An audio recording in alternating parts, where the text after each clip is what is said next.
Hello and welcome to episode 14 of a Disney Live podcast. My name is Rachel and I am joined here by my co-host Missy. Hi, Missy. Hello, Rachel. How are you today? Great. How are you doing? I'm doing pretty fantastic. I just returned from a cruise, and that's what we're talking about today. Yes, one of our favorite topics. So we are also joined today by a good friend of ours, Misty.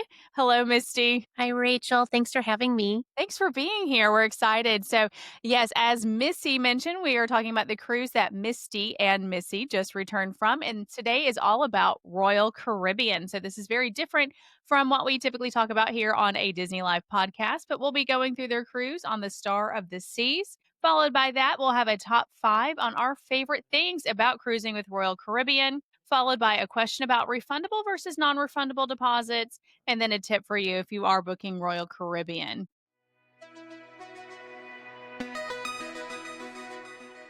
So it seems to me like a lot of Disney trips also include cruising for us because when you sail from Port Canaveral, it's pretty close to Orlando, where the Disney theme parks are.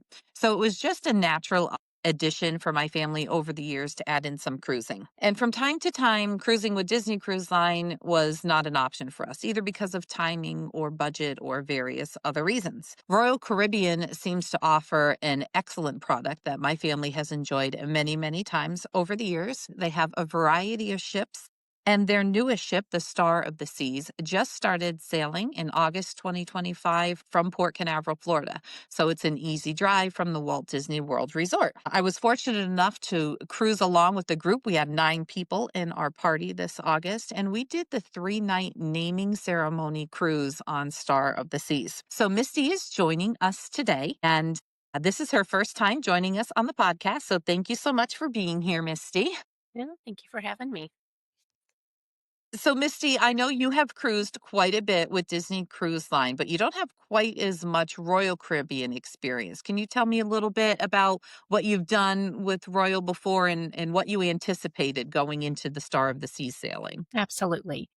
So you are correct. I mostly cruise with Disney, and I had only sailed with Royal Caribbean one other time. It was on one of their older ships, and I felt like the ship needed a little bit of a refresh, if you will. So I wasn't sure what to expect coming on this ship.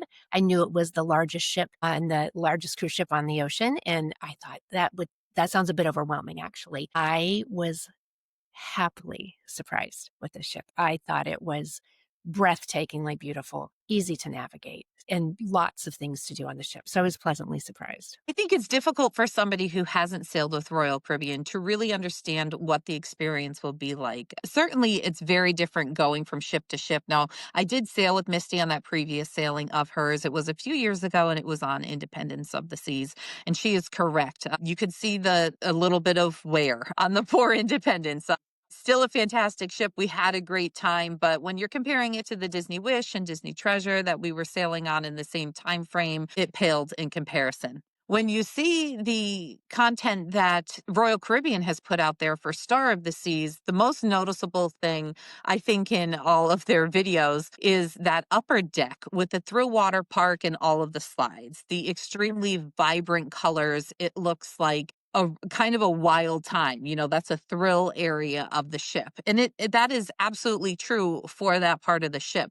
I think what Misty maybe wasn't expecting was the interior areas of the ship. The lounges and the theaters are just so beautifully done. They're calming and relaxing. And it's truly the type of a cruise ship that offers something for everyone. Agreed. Absolutely. I'm not a thrill seeker, but I had plenty to do on the ship. And I also want to say the staterooms were absolutely beautiful. The colors were lovely, lots of blues and greens. And our last stateroom was beige. So this was a lovely surprise. So it was, if you're in your stateroom, it's beautiful. And if you're out of your stateroom, it's beautiful. And I think that beige you experience was actually very faded mauve because they initially were like pastel colors back in the day when Independence was new. And it's a great improvement seeing these brand new refreshed looking staterooms that they offer. Star of the Seas is Royal Caribbean's newest ship. She is the sister ship of Icon of the Seas, and they share the title of the largest ships in the world. So that's a very exciting thing. Royal Caribbean coins Star of the Seas as the world's best family vacation. And I think that's because you really can do something with everyone on the ship. The ship typically sails 7-night itineraries. We were on just a 3-night sailing, but Star of the Sea sails 7-night Western and Eastern Caribbean sailings through the year, and we'll be sailing from Port Canaveral, Florida, as we mentioned. Just a little bit more of a background. This ship is 20 decks, which is massive. I could remember a couple times when I was walking from our hallway out to the lobby elevator vestibule area at the stairs and looking across from our starboard hallway over to where the portside hallway is, which you couldn't even see. It's incredible to me how massive these Icon class ships are, and the Oasis class ships with Royal Caribbean as well. They're very similar in size, even though Icon and Star are the largest.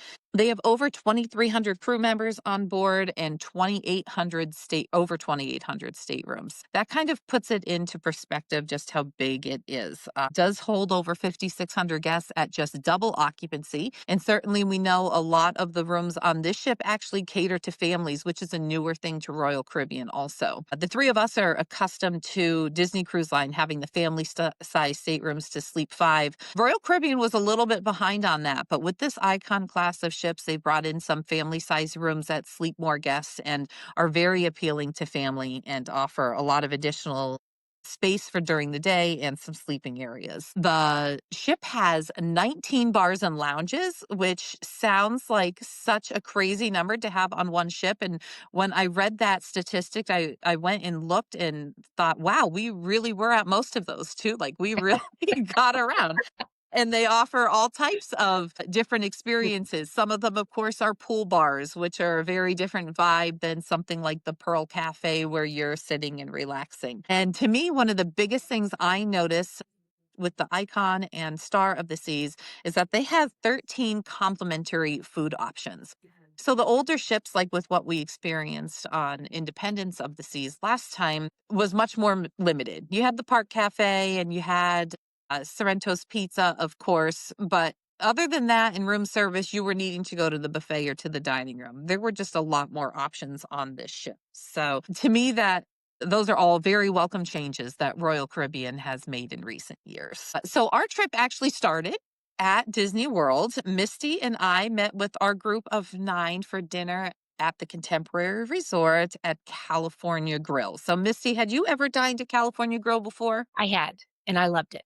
And it did not disappoint once again. So it's got the fixed price menu. You get to choose your courses, and I thought it was fantastic. Plus, we had a beautiful window, right? A beautiful window seat. So it was fantastic. They seated all of us together, even though we weren't sure we were going to be able to sit all together. It was a great experience. It was the perfect way, I think, to start cruising, like starting your cruise vacation. I love to just make it to town the night before, have a relaxing dinner, settle in, and then get ready to be underway the next day. So Misty and I were fortunate enough to be able to have local people traveling with us as well. And they had vehicles that were available to us to be able to ride to the port. So we did not have to deal with any transfers from Disney World, but there are some different options available if that's something you're interested in. I think our arrival time was 11:30 in the morning, and that allowed us to have a leisurely breakfast before we got on the road. One thing that we have come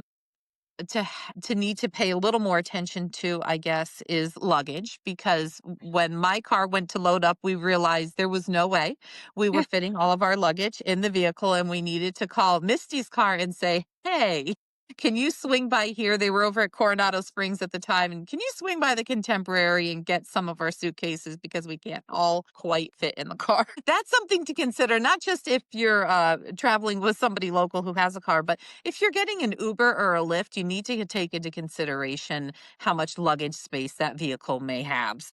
Just a little side note there. So our boarding process was really smooth, I thought, Misty. How did you feel about how that went once we got to port? So smooth, so fast. I mean, we basically, yeah, we walked right through. It's always every time I walk into that Royal Caribbean terminal and see those rows and rows of seats set up, I think, could you even imagine if you had to sit here with this? I'm like, do they even dust those? How are they always clean? Because nobody ever needs to sit in them. It is such a quick, expedited process since they do the online check in, similar to what Disney Cruise Line does. We just needed to show our passports to an agent at the desk, and they had many of them there available. I think it must have been probably maybe 15 to 20 agents available to check people in.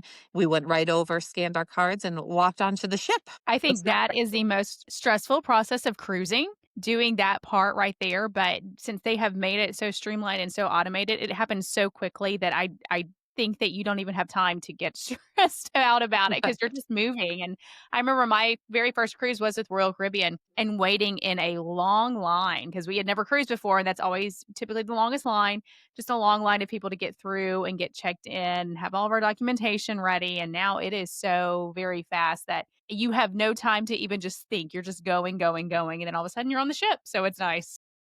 It is certainly nice because at that point, all you want to do is get your vacation started. The last thing you want to do is wait in a line. So Royal Caribbean does an excellent job with that at Port Canaveral, and I had the same experience last time I sailed with them out of Miami when I sailed on Icon of the Sea. So they just do a fabulous job.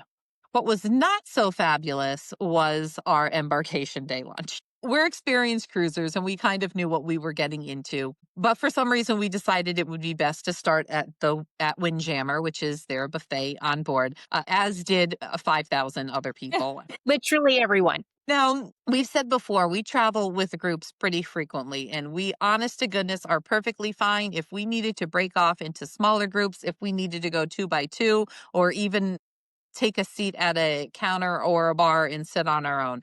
We travel frequently. We love traveling. We love meeting new people. So this isn't a big deal to us. So we would have been fine splitting off into smaller separate tables, but there really were just none to be had when we first arrived. The Windjammer buffet is a very large buffet. It's two sides, so it's sometimes only one side will be open, sometimes both will be open. It was open fully for embarkation day lunch. There was a huge variety of food, but there were not enough seats. And it was warm in there. So we started off being hot and hungry. So it wasn't an excellent combination, but I was proud of everybody. We hung in there and it just took a couple minutes and we saw somebody got up and moved and then just by chance the table next to them moved and we ended up having two tables right next to each other. I honestly don't really remember what all I ate because it was such a smorgasbord of so many different things. I think I had a burger, I had some chicken tenders, there was a steak on my plate, some macaroni and cheese. So what did you think of that first meal, Misty? It was overwhelming. There's so many people, it's hard to move around, but excellent selection of food. I think I had fresh shrimp and roast beef and mashed potatoes. I think I had some kind of vegetables and a dessert. So I really felt like they had a great selection, but it was way too crowded. It was a madhouse. So I would say if you really want that buffet, go ahead, hang in there and make it happen for yourself. If you're traveling with small children or anybody who may have difficulty in loud or crowded spaces, do yourself a favor and have your first lunch somewhere else besides that buffet. There were other places available to go to that first day. I think if I had to do it again, I would probably change that embarkation day lunch option for our group just because I think it may have set the tone a little stressful for some members, but we recovered well. The no seat thing was one thing, but what almost put me over the edge was that we had pre purchased one of the beverage packages. So I just purchased the soda package. It ended up being $9 a night, and I just figured it would be nice to be able to have a soft drink occasionally as I needed it and not have to worry about paying each time. But you don't get that until you get your cup, and your cup is in your room, and you can't get in your room till 1 o'clock. And it was like, what are we going to do? But we just went up to the bar that was in the buffet there, and they just took a quick look at our cards and they were able to give us our sodas that we had been hoping to get. So that was not nearly as much of a stress as I thought it was going to be. Some people in our group really like their soda, so I was afraid keeping them from it would be a problem. Now, of course, readily available for everybody at no cost, they had their juice station and water available. So it's not like we couldn't get a drink. And I was chugging water water at that point because it was very warm. But I think that's a noticeable difference for me. It's one of the largest differences for me between Disney Cruise Line and Royal Caribbean is dealing with, first of all, choosing which beverage package you want, if you want one, and then dealing with what you need to when you get on board. Yeah, I I I think did not I'm sorry, go ahead. No, you go ahead, Misty. I did not get a soda package, and my fear was, I always wanna stay hydrated, and I love water, and I thought, "I'm just gonna have to always be running to a certain place to get my water." There were places to get water all over that ship. I was never thirsty. I loved that. And that is an excellent point, Misty, because with Disney Cruise Line, we have the complimentary soda and water station up there on the pool deck, but you have to go there for it. With Royal Caribbean, there are freestyle machines all over the place. So again, back on Independence of the Seas, there were a few of them, not as many. On Star and Icon, those things are all over the place. It seemed, everywhere there was a lounge, there seemed to be a refill station around the corner somewhere. So that was super handy. And I can remember now that you say that, Missy, I remember you walking around with your water bottle all the time, which is excellent. And you didn't seem to have any trouble keeping it filled. So none of us had any trouble hydrating. We were just I was a little apprehensive going into things. So, were you able to get water in your water bottle easily from the freestyle machines? Yes, so what I did was they don't want you to put the water bottle under Right. necessarily. I just filled up a cup with ice, put in my water bottle, did the same thing with the water, but it was I didn't have to walk far on that ship to find a place to refill. Which says a lot because it is a massive ship. So Yes. there were the freestyle machines, and then there were also the other complimentary beverage stations around the ship. I know we frequented the one at Pearl Cafe because we ended up spending a lot of time in that location, and that's a pretty central location. But they have them in other locations on the ship also to get drinks. So it made it very easy. Yeah, Sorrento's is usually one of my go-to locations because 'cause they're open Uh-huh. till really, really late. This is also a tip if you are traveling with small children and you would like to get some whole milk. It is easy to get whole milk from Sorrento's. They have to go back in the kitchen to get it, but, if it's late at night and you're about to go in for the night, but you want some milk for your kids, go over to Sorrento's, stop by there. There's usually nobody there at after a certain point in time as far as guests are concerned, so they're easy to grab a container of milk for you and send you on your way. And I think they were open to 2 a.m. each night of our sailing. So it's a very, very late night for them. Yeah. Yes. And it's great to know you could always run and get that pizza too. So our rooms were ready starting at 1 o'clock, which they did let us know. And the captain made an announcement as well so that everybody would know. We were lucky that we were able to get all of our staterooms for the people in our group pretty close proximity to each other. We were on deck 10, which I thought was a pretty good location. We were very close to the elevators, which was strategically planned because we knew with it being a very long ship, we could have a long walk in the hallway with there being just two elevator banks on the whole ship. But it really didn't seem like that bad of a walk to me at any point, even if so our rooms were at near the forward elevators, but even if we were using the aft elevator bank, it still wasn't that terrible of a walk down the hallway, I didn't think. I agree. So my room was an ocean view infinite balcony room. I feel like these rooms are a little controversial because they aren't a true balcony, even though they're labeled as a balcony. You do have the additional space of a balcony, but rather than actually walking outside, you have a very large window that opens. So you could have fresh air coming into the room and see the ocean even more clear with the window open, but it's not a true balcony. Now, Misty was in a junior suite. So, can you tell us a little bit about that and what you thought of your stateroom, Misty? Loved the stateroom. It was very spacious. One thing that I love about Royal over Disney is that you can split the beds. So there were 3 adults in this room. We split the beds. There's a couch that opens up into a full bed. That's probably a whole other conversation. And it did, when it was open, it was a little tight, but the room was huge. The bathroom was large as well. We had a full balcony that had 3 chairs on it and plenty of room to move around. So I loved that stateroom. And it came with the extra perk of the suites all have turn down service as well as morning service with your stateroom host. And I think that all other staterooms that are not suites only get service once a day. So really lovely perk there. So, our stateroom host did give us the option of what time of day he would come to service our stateroom. But being that we did not have a suite, it was just that one time of day. So, that is a disappointing thing. comparing it to Disney Cruise Line because the turn down service is one of my very favorite things. But you just really can't wait to the evening to have your room serviced because your bed will need to be made up. You'll be in there using your room during the day. If you're using the additional sleeping space, as Misty mentioned, she had a situation with when the bed was folded out in her room, you really couldn't get around that without kind of hopping over it and climbing over one of the beds. It was a little bit better in my room simply because we were able to have our bed made as just a single rather than a double. I think that would have been an option for Misty, but for some room, their stateroom host was just making that up as a double rather than a single. Had the double bed been out in my room, we could have not walked past that also. We would not have been able to make it by it. But having it just be the single bed, it really only took up the space of the couch. So for having three adult women in our room also, Mhm. we made good use of the space that we had, and it was enough space. I wouldn't have wanted to put a fourth person in there. It would have been really difficult. But three, we did okay. And that infinite balcony space really came in handy because there's a curtain that goes across it. And we basically left our luggage open in there, and it was a dressing room and closet for us. And that worked out ideally in this particular situation. For a 3-night cruise, totally fine. 7-night typical sailing on this ship, I would not opt to have 3 adults in a room if I didn't need to. But again, the rooms were beautiful.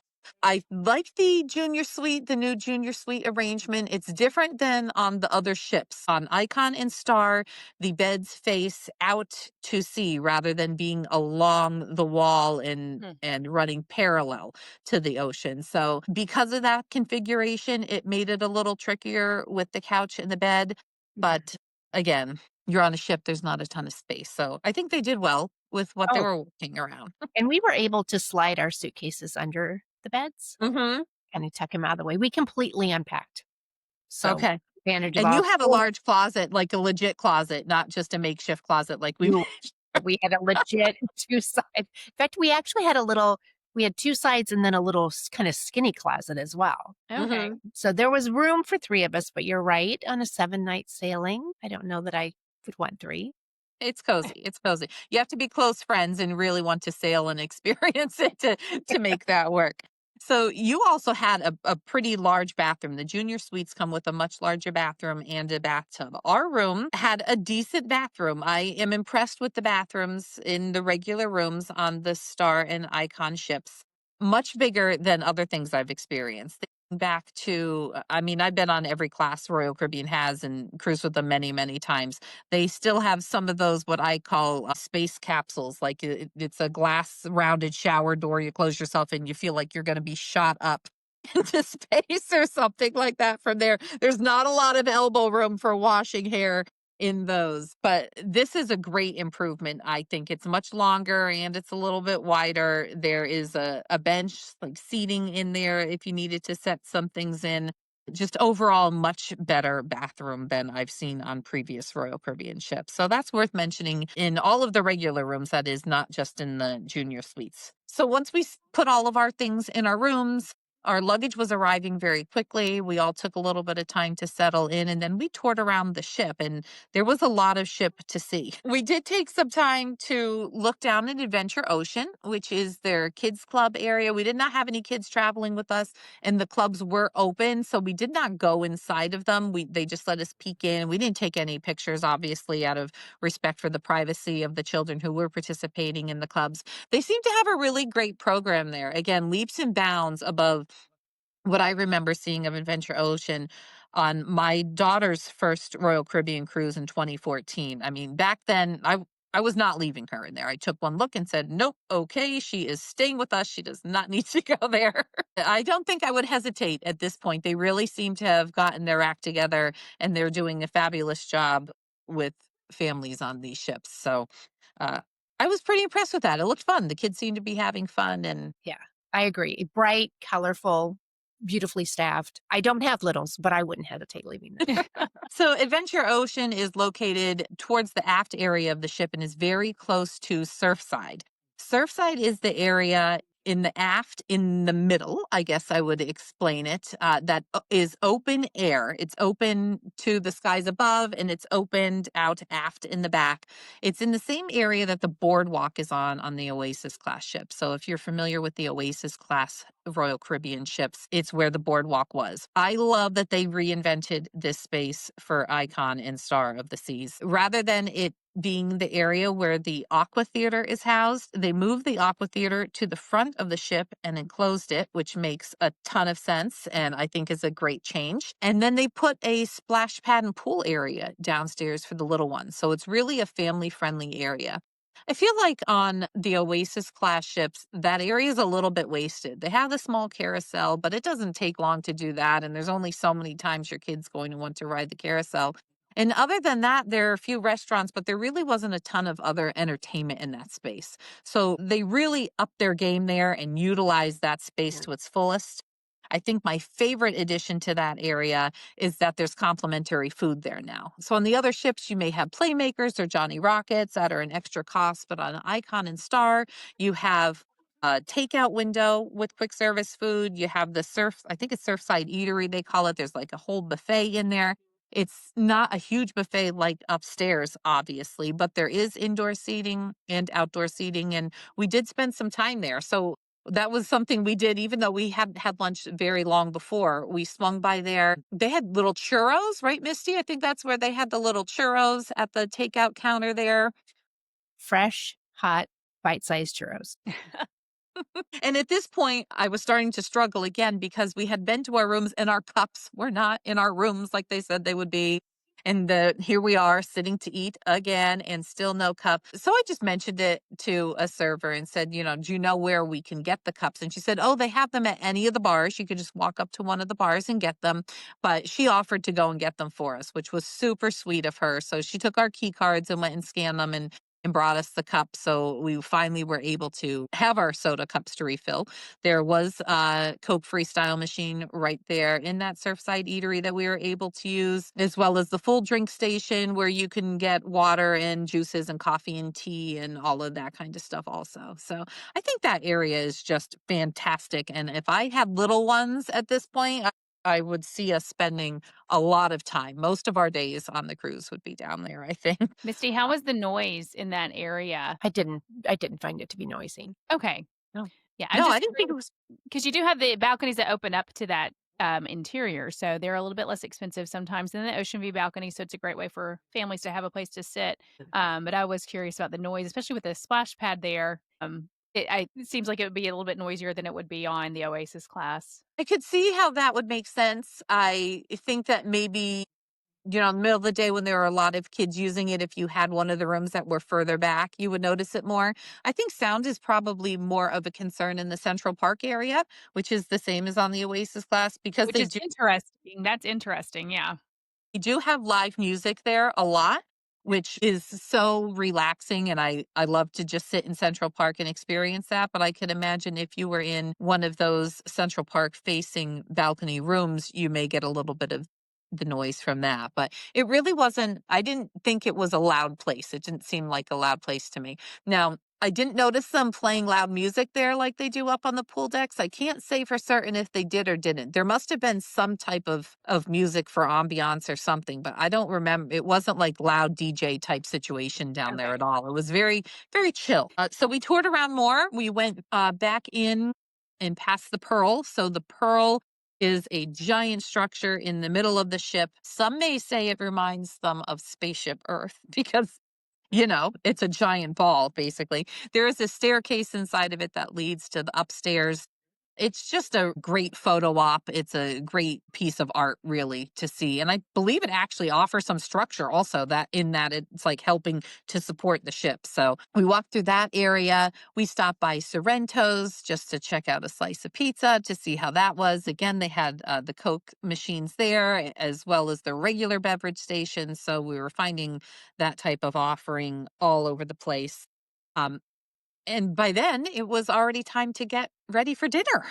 So we had My Time Dining, which is Royal Caribbean's option to allow you to visit one of the dining rooms at any time during a set dinner time, and I believe it was 6:45 to 9 p.m. on our sailing. So everybody wanted to go back and get showered and ready for dinner. I, however, did not.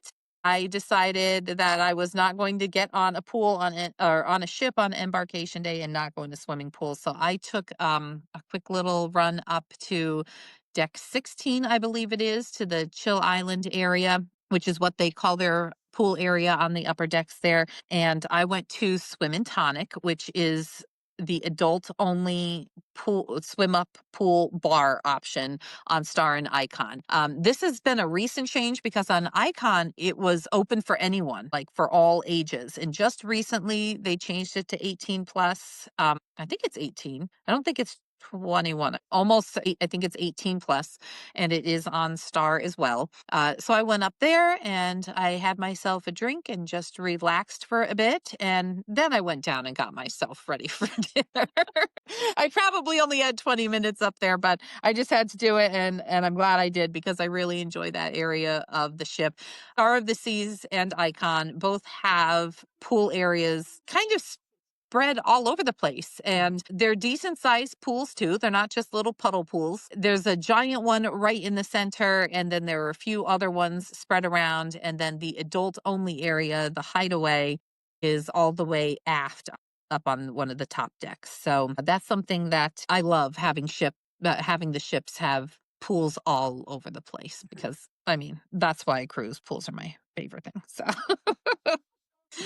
so we did have all of our reservations linked together, and when we got to the dining room, they were prepared to be able to seat us at a table for nine. I did not have very high expectations because of service, because I know it's really difficult for them to serve a party that large. So we went there with the idea that we would be there probably 2.5 hours, just because of how time consuming it is to serve a group of that size. But I was very surprised. It was quick in and out. I mean, I don't even know if it was a whole hour we were there. What do Wow. you think? How, what, tell us about your dining experience there, Misty. I agree. We were seated immediately. The dining room was not packed. We had a great wait staff and we were served very quickly. So I think we had plans to try to s- try to do dueling pianos at maybe 8:30. I think we needed to be Mhm. there by 8:30, and that was a big goal. And I think we were prepared to send somebody ahead if we needed to, but we were done with our meal in plenty of time. And the food was hot and fresh, and our wait staff did not seem to be harried. One thing that I kind of loved is that on our table, we had the name of our server and the assistant server, like on a little plaque. So we could always reference that for their names. They did a fantastic job. Yeah, I was impressed with it. The food was good. We did have a special menu that night. It wasn't the normal night one menu. This was also the day of the naming ceremony for the ship. So there was a lot going on the ship that day, and they gave us a special naming ceremony menu. I'm not really sure what made it that, but that's that's what it said on it. So it was a cute little something special just to signify that it was a big day. A momentous time for the ship. And like Misty said, that we headed to dueling pianos. We were able to get a seat there. It got really, really crowded. By the time we were Oh, yeah. leaving later that night, I mean, there were people standing out in the promenade. So dueling pianos is located in the promenade area. The wall of it is open out to the promenade where the bar is. So people would come and stand beyond the bar, just in the promenade, to hear the music. So I do have an appreciation for dueling pianos. However, this was no Jelly Rolls. And for those of you who don't know what that means, Jelly Rolls was a dueling piano bar located at Disney's Boardwalk in Orlando for many, many years, and it just recently closed earlier this year. And it was always such a fun time. This was very different. I think I heard more silly versions of songs than I did anything else, and most of them were highly inappropriate. They often checked to make sure there were no children around before they were singing their silly songs. So some people really lived it up in there. They spent a lot of time being served at the bar and a lot of time stumbling around and dancing, and it was a silly experience. So definitely an adult focused location there at Dueling Piano. Did they For take sure. requests or was it just kind of you felt like it was set? Okay. They did. So they had paper on the tables for you that you can go write on whatever your request is and put it up there on the stage or on the piano for them. So they were taking requests and then they had some that were, I think, planned or staged as well. But they did a great job. The talent was great. I'm not knocking the talent at all. It was just definitely a different experience than what I was accustomed to over at Jelly Rolls, definitely more adult focused. I said, I mean, I think if I was really wanting to hear a particular song, and then they changed all the words and made it explicit, I probably wouldn't love that. So, Mhm. but some people were really into it. So I guess, but at that point we said, okay, I guess that's enough dueling pianos for this cruise, and let's check out some other lounges next time. Because, like I said, there are a ton of them on board, so it's not like that was the only option. And I think that was the last thing we did that night. We turned in after that and got rested up for the next day. We did. My bed was very comfortable. There were 3 of us in our room, so we had our bed split and then the couch made up. My friend who was sleeping on the couch did say it was very, very firm. She compared it to the beds on Virgin voyages that if you've sailed with Virgin, you would know they are a couch by day and a bed by night. So if you haven't sailed with them before, it's kind of like a sectional couch during the day and then they slide them apart and make it into 2 beds, but you're sleeping directly on the couch just with sheets on it. You're not on a flipped over mattress or something. And that's how this bed was. So she said that was pretty firm. She slept okay, but it was a pretty firm bed. My bed was comfortable. I was on one of the larger beds that was split into 2 single beds, but our stateroom was made up very nicely. It was perfectly comfortable. Agreed. Ours was as well, and I was very slept like a baby. So, Misty, if I recall correctly, you got up the next morning and you went to breakfast in the main dining room. I did. So, So how was that? it was fantastic. There were 4 of us that went. I had French toast. I wanna say other people had eggs. They brought pastries around. There was tea, coffee, juice. The service was fantastic. We lingered a bit, but they got us out of there as quickly as we would wanna get out, because that was a sea day, and so there was a lot of exploring that we wanted to do. Yeah, I was very pleased with the breakfast. So, I opted down to go down to Surfside again and eat at their little buffet down there, which I think had plenty available. There were different fruits and pastries.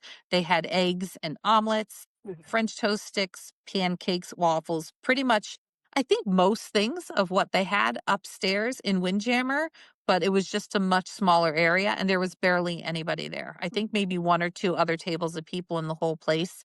And they see quite a few people in there. So I love that as an option. I can see that being a great option for families. Take the kids right down there in their suits, have them have some breakfast, and then go start splashing away. So I highly recommend that area. Like I've already said a few times, I love Surfside. I think it's so well done. We went to Playmakers next and kind of sat together and had a little meeting together just to go over some things and some future travel planning, that sort of thing together because it was a nice quiet space. Playmakers is a bar that's on most of the Royal ships and it's kind of like their sports bar. So big TVs all over, that type of entertainment. They do have a private, what they call the owner's box there, which is a little section of that's roped off with the large table and TV. So you could actually reserve that if you wanted to, if there was a specific game you wanted to watch and have reserved seating. I believe it's around $300 to reserve. And it includes beer and some appetizers. So I think that sounds like a really fun option too. If I was into sports, I would totally do that. But I mean, I'm not. So oh, well, but it's a fun thing that's out there. And then I have in my notes, we went to the Pearl Cafe again. We just love the Pearl Cafe. So it's located on the upper level of the Pearl. So it's 1 level above the promenade. You're looking down and can see people coming and going. They had all types of snacks and sandwiches there. They did have breakfast sandwiches, but very, very unfortunately, they put mayonnaise on all of those. And I don't know what possesses them to do that or why people are consuming them in that way, but it's what is happening. So I did not have breakfast there as a breakfast sandwich, but they had different types of desserts and pastries and other kinds of sandwiches all day long, starting from in the morning at breakfast until pretty late at night. I think we were there up until midnight at times. I think they were closing. They do made to order coffees there, specialty coffees, and they have the drink station there. So that's why we ended up there so often. because it was just really a great place. So we spent that whole day just touring around the ship and getting to experience different areas. I spent a little time down at 1400, which is just one level down from the Pearl and is a lounge down there. We visited some other lounges and ended up having dinner that night at the Aquadome Market. Right, Okay. Misty? I think I'm on track here with You are this. totally on track. So the Aquadome is where their water shows are on this ship. So, like I had mentioned earlier, instead of having their aqua theater all the way aft and out in the open, they put it up in the top of the front of the ship, and it is enclosed in a big dome. So if you see exterior photos of the icon or the star, you'll be able to see this big glass domed area. One of the people traveling with us said she didn't realize until she first boarded that the Aquadome and the Pearl were two separate things, because she would see photos of this big round object and didn't realize it was two separate things. So the Pearl is basically the giant grand staircase in the middle of the ship in the promenade. The Aquadome is at the top all the way forward, and that's what houses the theater show, the Aqua Theater show, as well as a beautiful seated lounge area called the Overlook, and another a complimentary food option, which was, what is that called? The market, the Aquadome Market or Marketplace, I think it was called, where they had several different stations. It wasn't a buffet, but there were different stations where you could go, and they had all kinds of small plates there that it wasn't the same as Icon. I was a little sad because on Icon, one of them was called Max. It had all kinds of macaroni and cheese added. This one had macaroni and cheese that you could add brisket or pork barbecue or a couple other things too, but it wasn't quite the same. But what did you have there, Misty? There wasn't really a ton for me there. So, I had a plethora. So I had the mac and cheese with the pulled pork, which was very I know that there was some discussion about this particular mac and cheese because it wasn't the same as Icon, but I thought it was delicious. Then they had a Thai area. I had little mini spring rolls. And then I moseyed down to the crepe area and mm, they have the crepes ready, but they put them back on the little pan and they will customize them for you. So I had a wonderful Nutella and strawberry crepe. It was fantastic. So I was very pleased with my food there. yes, I think the crepes were probably the most popular thing there. There always seemed to be a line, but it was a short line and it moved pretty quickly. But they were preparing them to, like Misty said, the crepes were made, but they were preparing each individual one to order. They weren't just sitting there already made. So they were nice and fresh, and they did look delicious. So we spent some time out in Overlook. I think Overlook is a beautiful area. If you're familiar with some of the other royal ships, it's kind of in the front where the solarium would be. Now, the solarium always tends to be really hot and stuffy because there are pools and hot tubs in there, but the Overlook was extremely comfortable. The temperature in there was always comfortable. There are couches and chairs. There are some little, like little bird's nest nooks, like up overlooking where you can go and sit with your group. And there's a bar in there also, plus a cafe. So, all kinds of options in there. And I love it. I think it's a beautiful area. I It have a was my question. favorite part. Going back to your dining and then so I think a lot of cruise lines that are not Disney are pushing kind of my time dining for a lot of guests. So did you feel since you had my time or because it was a shorter cruise, the freedom to go to places that were not the main dining room? Does that make sense? Because I know a lot of guests who have a set dining time, they're probably going to go to the main dining room every single night. To the fact Hmm. that you went somewhere else to have dinner, did you think having my time encouraged that? So I chose my time because I feel it just gives you a lot more flexibility. Mhm. I don't like to have to be on a schedule that, I must get out of the pool and go to dinner at a certain time. I did do that the first night because we had all decided mutually as a group that we wanted to all have the seated dinner that night.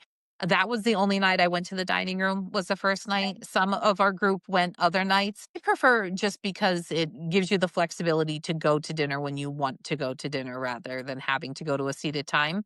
And I believe it's excellent for groups because it also gives you the flexibility of not having to have everyone do the same thing. So in this case, we didn't have a table for 9 for us saved in a main dining room where only 4 people showed up. they were able to go and be seated at a table for four and have appropriate wait staff for four rather than wasting the service and the space for nine people, since some of us opted to not go. So it really didn't encourage us to do, we didn't do any of the paid specialty restaurants that they have. We only did the complimentary things. I would have done the main dining room more had it been a longer sailing because I had a great experience there, but we were very limited with time and wanted to be able to experience all of the complimentary food that we could. So that's kind of why we did it like we did it. I think that's a great answer. I think, my time can be a very polarizing topic. Some people love it and some people hate it, and there usually seem to have the extremes on that, but, it is important to note that Royal Caribbean has especially on the Star, the larger ships, there's a lot of places to go and eat and have food and find food where you don't have to because I am asked quite a few times about, "Well, what if we don't wanna go to the main dining room?" Or if people are traveling with small children, they tend to think the main dining room isn't for them, and it's no, it is. It absolutely is. They're wonderful with children, but it's nice to know that there are so many different options where we've talked about with Disney Cruise Line, you have your dining rotation or you have pool food at dinner time. So Mhm. that's kind of an option that you have. It's nice to have other options. Yes, it is nearly shameful that Disney Cruise Line has not returned their buffet option for dinner since 2020. I know they used to offer a seated meal with the same food of the main dining rooms, but offered in the buffet area. So it wasn't a buffet, but it was in that area and it was somewhere else to eat if you needed that flexibility. Now with Disney Cruise Line, like you said, if you're not eating there, you're eating in the pool area. And that's not always open super late. And not all of the options are open as long as some, like Mhm. the I think it was the salads and sandwiches and things closed earlier, and maybe the tacos closed earlier when I was on the Dream than the burgers, and then the pizza, of course, was open latest of all. But I think Disney's greatly lacking there in that, and I was happy to see how many options Royal Caribbean had available. It was very, very impressive. So our last day on board was our day at Perfect Day at Coco Cay, which is Royal Caribbean's private island destination in the Bahamas. I think that this is a fabulous island. It is always amongst one of my very favorite stops on any cruise. So if I'm sailing with people who haven't sailed before and they really want a perfect beach destination, that's often what I will recommend because I think that they have done an incredible job using the space they have on the island to offer all kinds of experiences. Just a quick rundown of what's available at Perfect Day at Coco Cay if you haven't been there before. There's plenty to do if you don't want to pay an extra penny. There's a giant swimming pool. There are beaches all over the place. There are lounge chairs and umbrellas available. All of these things that you can do at no extra cost. There is a buffet available at no extra cost, as well as snack shacks around, which have enough for a meal. They've got burgers and chicken tenders, mozzarella sticks, different types of desserts, all kinds of things at their snack shacks. But then there are some upgraded experiences you can opt to pay for, which you book ahead of time like you would with a shore excursion. So one of them is the Thrill Water Park, which is a giant water park with huge water slides and a wave pool, most ideal for older kids, not real little kids. There is a complimentary splash area, little water park area for the little ones. So the big water park isn't necessary, but the thrill water park is a huge draw. And if you've seen photos of the islands, those huge bright colored towers are the water slides. And it's a super fun thing. My kids have done that before and I've spent some time in there as well. They have what they call the beach club, which is a bit of an elevated experience where they have more upscale food offerings and a more comfortable restaurant than the picnic tables you would have at the buffet. And there's a pool area and private beach in there as well. So that's a cost. But on this particular cruise, since we were all adults, we opted to pre-purchase passes for the Hideaway, which is the adult only area of Coco Cay. So we had purchased ahead of time at a discounted rate through the app. And I think it was like $37 maybe. Misty, is that what it was? 37, $38. No, I think it's normally 45. It may have even been more than that to start with. And it depends on the sailing also. Okay. I think it fluctuates depending on what ship and the sail date. Those royal prices seem to jump around. They seem to jump up so that they can get discounted down, just like their cruises too. But anyway, I had been to Hideaway once before and didn't really love it. It seems super loud today, but this time on this day, we had a fantastic time. I Mhm. thought I loved it. So we went a little bit further beyond the area I was in the previous time that I had thought was loud. We went out past where the DJ is on the other side of the pool. And I think that made a big difference with the sound. We did, as I would say, rope drop the island. We were ready to get off right at 8 o'clock when they started allowing guests to get off of the ship. We were in port with Icon of the Seas. So the two sister ships next to each other was really cool to see. Giant towering ships, which translates as max number of people possible on the island. So that's part of the reason we decided to rope drop and get there early. But we had space for our things. We were able to put our things in the shade. We spent a lot of time in the pool. We spent a lot of time in the ocean. We opted to just eat at the one snack place that had just pizza and what else was there? I only had the pizza. Empanadas, maybe? Yes, pizza and empanadas. But they do have a full lunch area with all of the grilled foods you're used to and different types of things and fruits and whatever. We did not eat there, but we spent a really long time there. I think we were there from 8 in the morning till 2 in the afternoon, which that's a full day in the sun. And then some of us went, I think Misty went back to the ship at that point, and some others of us decided to stay on the island to check some things out. A few with our group had never been there before, so we wanted to make sure they got to see everything while they were there. And I spent some time at the Oasis pool, and we stopped at the snack shack to get some food. And I had some mozzarella sticks, which were delicious, and a caramel brownie, which was also delicious. So no shortage of food there. And then we got back on the ship, and at Coco Cay, it is super easy. It's like at Disney's Islands when you can walk right to the pier. You don't need to tender in. This is a huge improvement that they made. I believe it was March of 2018. They finally opened their pier. They used to have to tender in, and it resulted in a lot of cancellations at that port. Mm. That was their first step of Perfect Day, is putting that pier in, and now they can accommodate two ships at a time, and have a full island of things.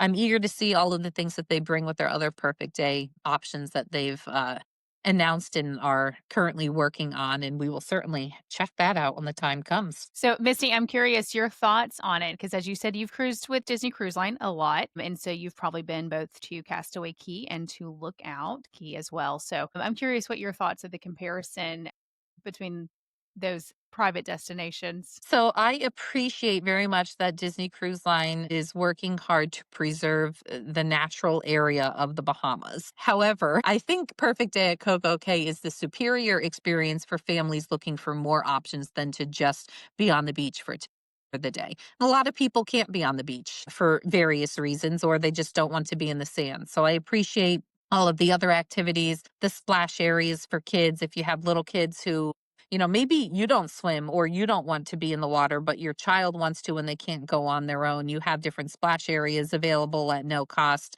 I very much prefer having snack shacks around like Royal Caribbean has and MSC has on their island, Ocean Cay as well. So you don't have to just be at the buffet during the hours the buffet is open or else you don't eat. So I would have to put Perfect Day at Coco Cay right up there at the top of my list of private islands. All right. What about you, Misty? So you've had less experience with Royal Caribbean. Okay, it's a great question. I am not a beach person. Don't love the ocean. I don't love getting in the ocean. I don't love sand. So I love that they have these pool options. The pools are, you know, lovely. Like Missy said, we had a swim up bar, so we could go over and get drinks whenever we wanted.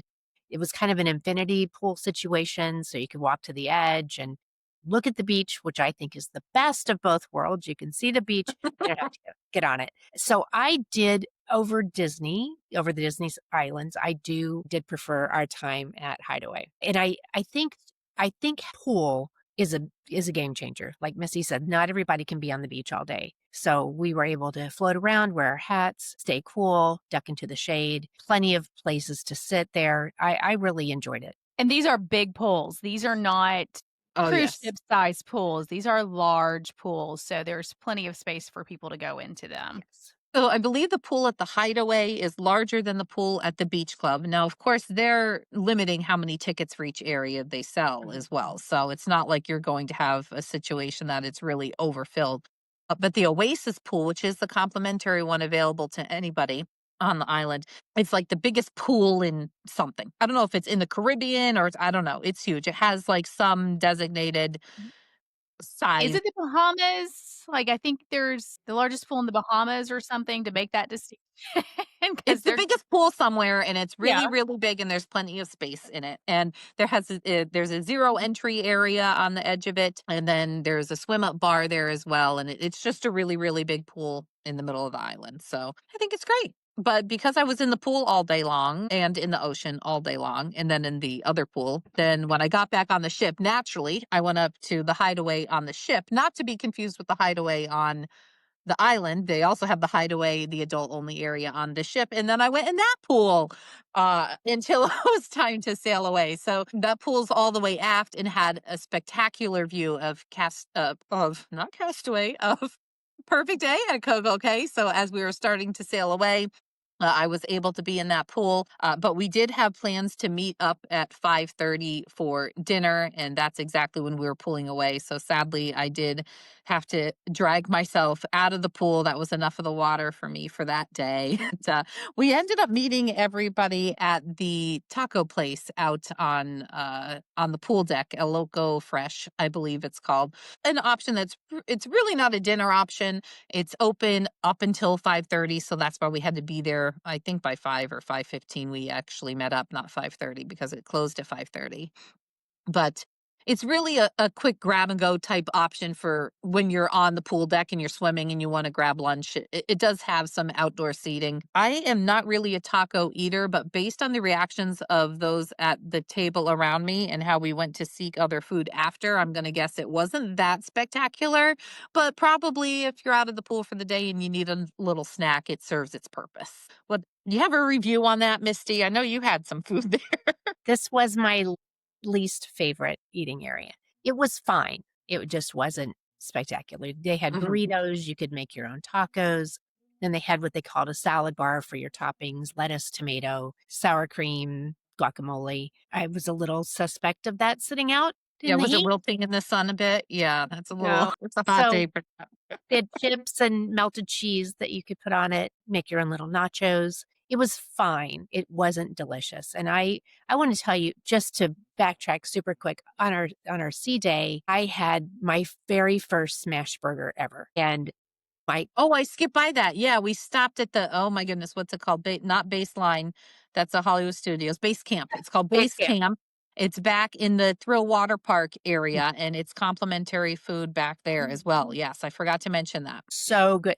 That that hamburger was incredible, and I had little pretzel bites with it, also delicious. So to go from that quick service to the other was a little bit of a disappointment. You're right. Everybody basically had something to eat after that. And that Yeah. was on the island? That was on the private destination? The smash No. burger? No, the smash Okay, burger was on the ship.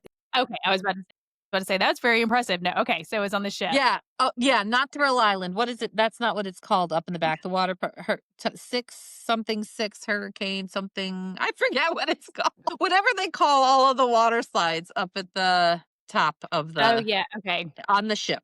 yeah, Do That's where not base camp yeah, is. don't get off the ship without having a smash burger. okay, well, there you go.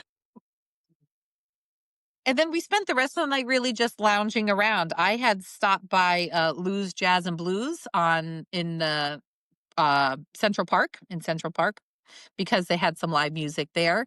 And we had just ordered some drinks and we're enjoying those when I glanced at my phone and saw somebody in the Facebook post that they had spotted Sailor. So Sailor is the chief dog officer of the Star of the Seas. So Royal Caribbean started something new with their Icon class ships that they have invited pets to live on board. They have one dog on each ship, and those ships live on board.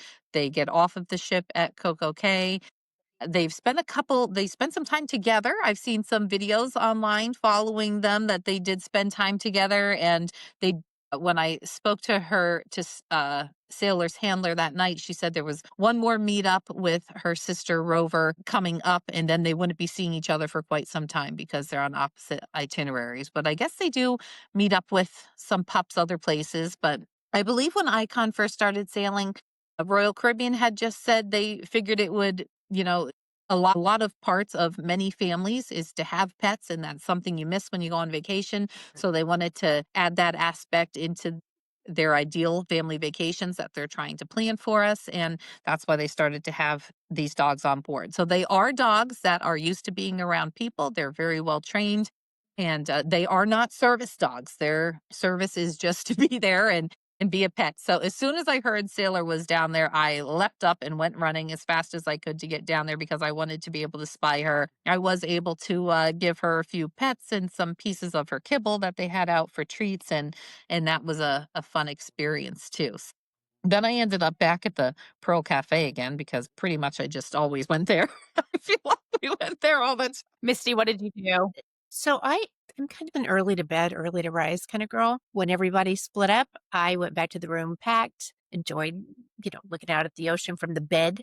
And it was a relaxed evening for me, which is kind of the way that I do my last night on the ship.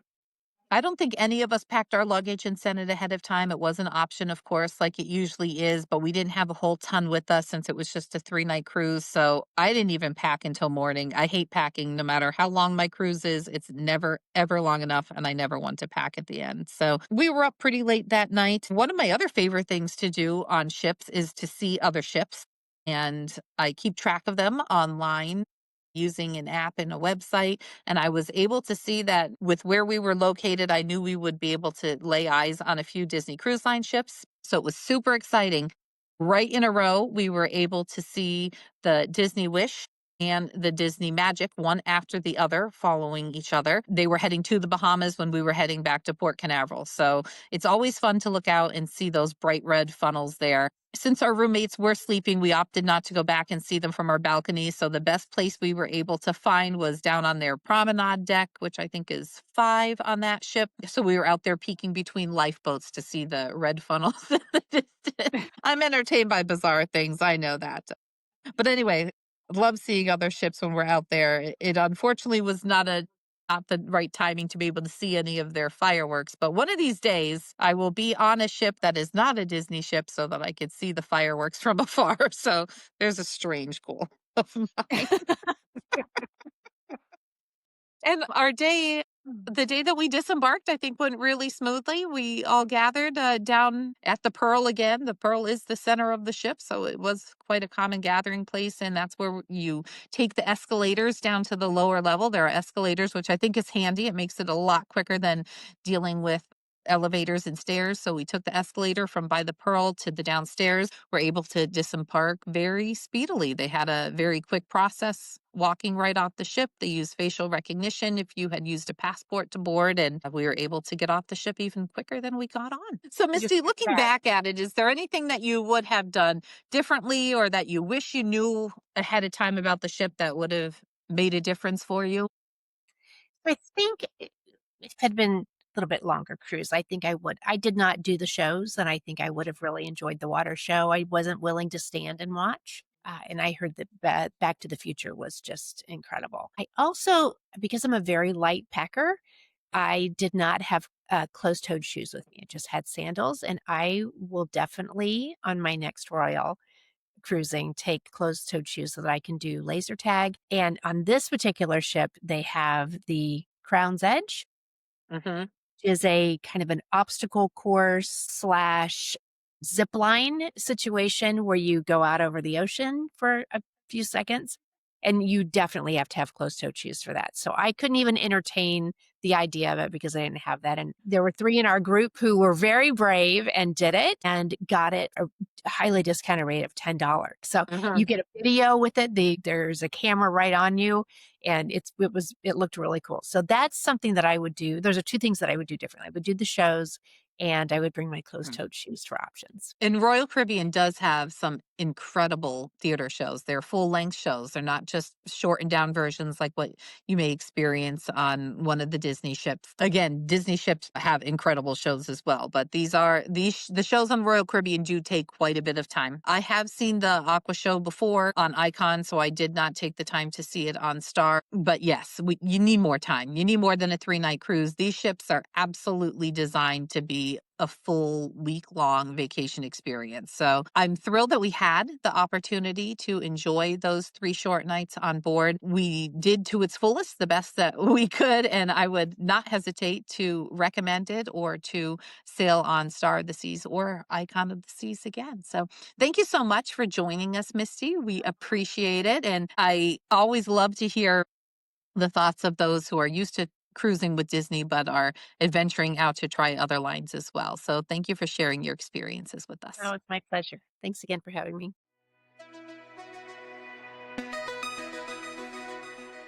On today's top five, we are talking about our top five things about cruising with Royal Caribbean. Missy, why don't you get us started out with your number five? Okay, so for my number five is something I mentioned several times during the podcast, and it is the surfside area on the Icon class ships. I love what the cruise line has done with that space. I love all of the complimentary food options and beverage options in that area, and that it's a space that you could spend more time doing things than what you can when it's a boardwalk on one of the ships. So, surfside is my number five. My number five was mentioned before too. Misty mentioned it when she talked about her cabin. I like that you can separate the main bed. All of the main beds do separate. So if you're traveling with friends or other relatives, that you can separate that main bed into two twin beds. So I think that's very beneficial. So my number four is I love that Royal Caribbean has the option for beverage packages. I don't love having to use the cup. I wish that you could just walk up and swipe your card and have them know that you're entitled to the drink because you've prepaid.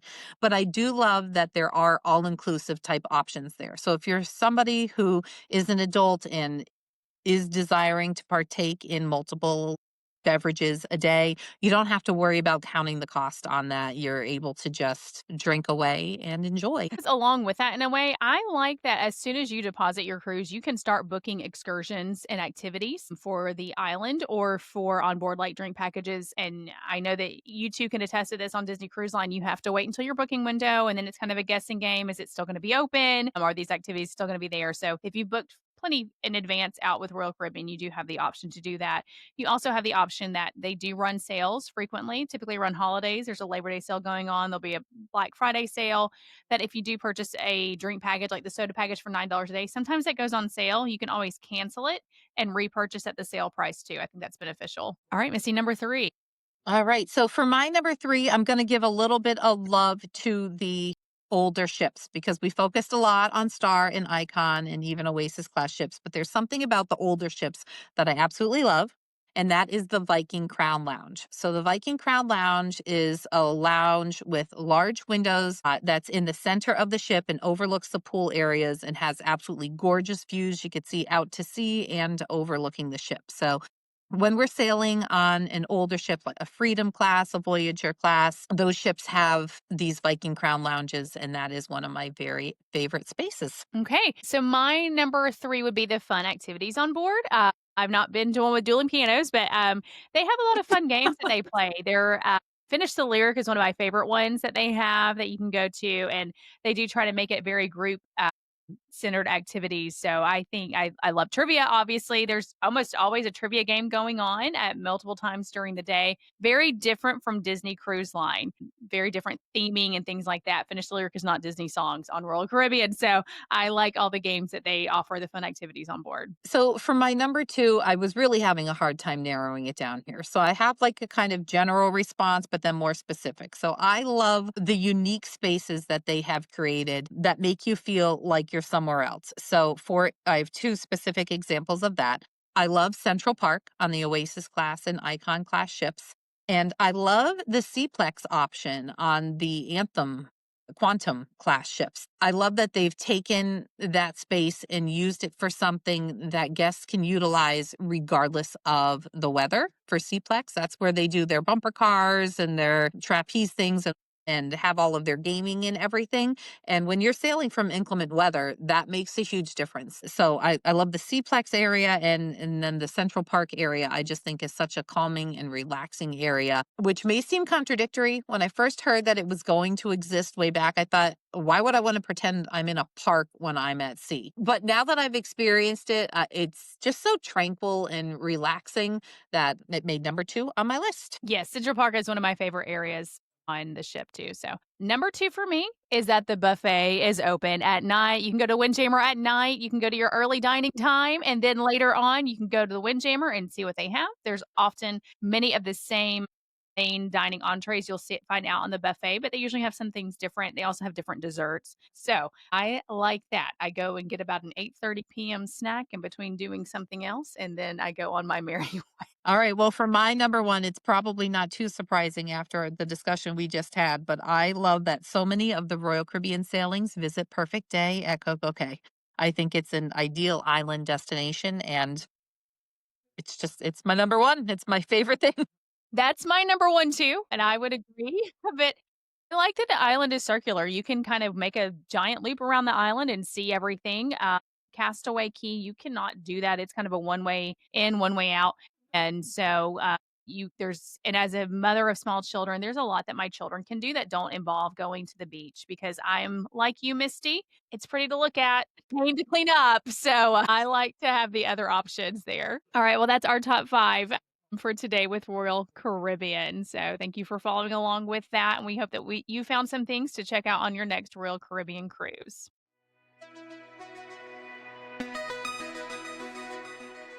This week's question of the week from our listener talks about Royal Caribbean. So, when booking, our listener wants to know when booking a Royal Caribbean cruise, should I choose a refundable or a non refundable deposit? So, this is talking about the deposit amount, which can vary by sail length. Sometimes you can choose refundable or non-refundable. Non-refundable is going to be if you cancel prior to your final payment date, you completely lose your deposit. Refundable, obviously, you can cancel, change ship and sail date easily before final payment date and receive all your funds back. So I think we're probably going to have quite a few different answers on this one. So, Misty, since you were our guest today, do you have any advice on refundable versus non refundable deposits? So I prefer a refundable deposit.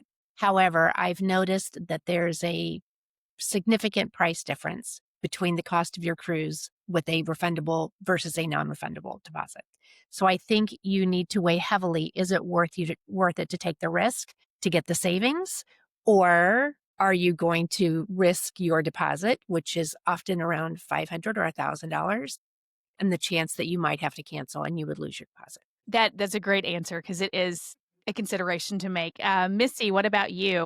Think non-refundable deposits should not exist. I hate them. I don't like it. I think it's a mean and nasty trick. That being said, I personally almost always book a non-refundable deposited option because there is such a savings, and I tend to not book until I'm quite certain that I'm going to be able to go. So I would say the answer to this really depends on your timing. If you're in a time frame that you're pretty close to your final payment due date, or you have that week when you know it's your only opportunity to travel and you're going to purchase travel insurance, I would say it's probably okay to go ahead and, in that case, book a non refundable deposit. If you're booking a year or a year and a half out, I would say you're probably best to get locked in with the refundable rate and then keep an eye on it, because as you get closer and different offers come out, you can switch from the refundable to the non refundable. You just can't switch in the reverse. So Mhm. once you get closer, go ahead and switch it over to that non-refundable then if you want to. And at that point, you could take advantage of whatever the savings may currently be, and not have to worry quite as far in advance. That's a good point, and I say too, obviously check the price difference. Sometimes you will find a very minimal price difference between the 2, so check the price difference first, but also if you're on a sailing that's 5 nights or less, your deposit's going to be $100 per person, then I say book non-refundable because that's not a huge if there's only 2 of you traveling, that's $200. That's not a huge loss.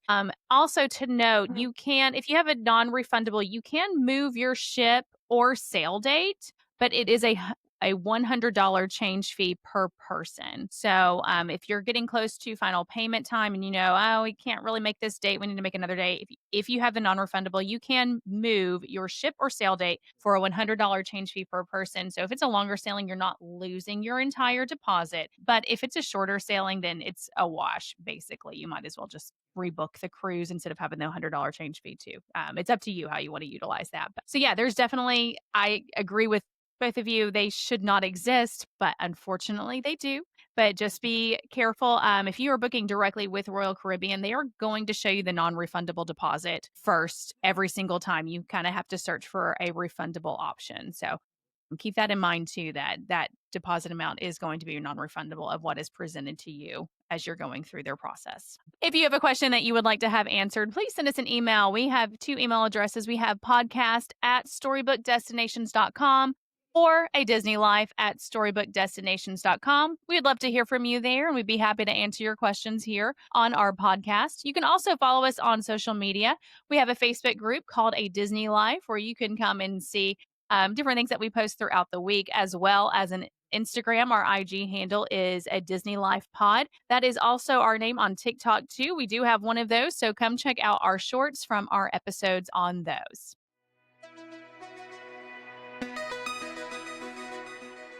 This week's tip of the week is about traveling with minors. For Royal Caribbean, a minor is considered anyone under the age of 21. And so if you are traveling with your children who are teens and you want to get a separate stateroom for them, a lot of times parents will book a connecting stateroom and place themselves in one and the children in the other. My advice to you, place one adult in each cabin on paper. Royal Caribbean does not do bed checks. They don't care where you actually sleep, but for ease of making payments, doing your online check-in, in order to avoid error messages from having only minors booked in one cabin, place one adult in each cabin when you are making the booking. It will make your planning process go so much easier and so much smoother. Then once you're on board, just change everything how you want it to be. So, Misty, thank you again for joining us. We enjoyed hearing about yours. I enjoyed hearing about yours and Missy's time on board the Star of the Seas. I'm glad that you enjoyed this cruise ship so much because it's the largest cruise ship in the world out on sea currently. I think bigger ones are coming. So that's kind of interesting to hear. So I enjoyed hearing about all the different dining options and everything that both of you did on board. And I am extremely jealous that I was not able to go there too. So thank you again. Thank you for listening today about our episode about Royal Caribbean. We hope this has inspired some future travel for each and every one of you. So my name is Rachel and this is Missy, and we will see you again next week. Bye.